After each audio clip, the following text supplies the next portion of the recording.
Hello everyone, எல்லோரும் எப்படி இருக்கீங்க? ஹோப் எல்லோரும் நல்லா இருப்பீங்கன்னு நினைக்கிறேன். இந்த வீடியோ சண்டே எடுத்தது. சண்டே மீன் குழம்பு பண்ணேன், அந்த வீடியோ தான் இது நான் மீன் குழம்பு செகண்ட் டைம் பண்ணுறேன். நான் நான்வெஜ் செய்கிறதுல ரொம்ப வீக்கு. அதுலேயும் மீனெல்லாம் ரொம்ப வீக்கு. மீன் பார்த்து வாங்க தெரியாது. மீன் குழம்பு, மீன் வறுவல் இதெல்லாம் செய்ய தெரியாது. அம்மா வீட்டுக்கு போனால் மட்டும்தான் சாப்பிடுவோம்.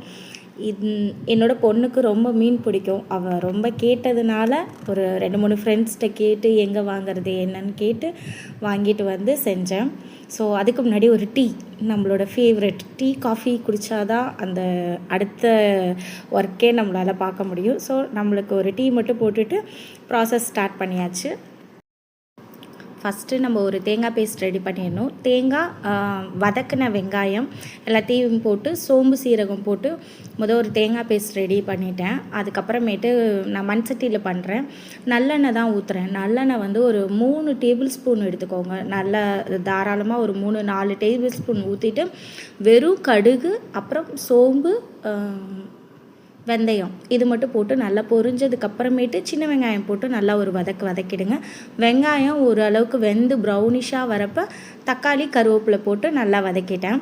தக்காளி வெந்ததுக்கப்புறமேட்டு நான் அந்த தேங்காய் பேஸ்ட்டு ரெடி பண்ணி வச்சுருந்தேன்ல, அந்த தேங்காய் பேஸ்ட்டும் புளி கரைச்சி வச்சுருந்த புளி தண்ணியும் ஊற்றி நல்லா கலந்து விட்டுட்டு எக்ஸசிவாக உங்களுக்கு தண்ணி வேணும்னாலும் நீங்கள் தண்ணி ஊற்றிக்கலாம். புளி தண்ணி உங்களுக்கு எவ்வளோ தேவையோ, புளிப்பு எவ்வளோ தேவையோ அவ்வளோ போட்டுக்கலாம். ஏன்னா நம்ம ஆல்ரெடி தக்காளி போட்டிருக்கிறதுனால. ஸோ அதெல்லாம் போட்டுட்டு உப்பு, மிளகாத்தூள், மஞ்சத்தூள் இதெல்லாம் போட்டு நல்லா கலந்து விட்டுட்டேன். கொதி வரத்துக்கு முன்னாடி இதெல்லாம் கலந்துடணும், இல்லைன்னா மிளகாத்தூள்லாம் உங்களுக்கு கட்டி கட்டியாக நிற்கும். ஸோ நான் எல்லாத்தையும் கலந்து விட்டுட்டு டேஸ்ட் பண்ணி பார்த்தேன். எனக்கு டேஸ்ட் தெரியல, ஏன்னா கொதிக்காமல் எதுவுமே தெரியல. அப்புறம் அதுக்கப்புறமேட்டு கொதித்து நல்லா வந்ததுக்கப்புறமேட்டு டேஸ்ட் பார்த்தேன், நல்லா இருந்தது.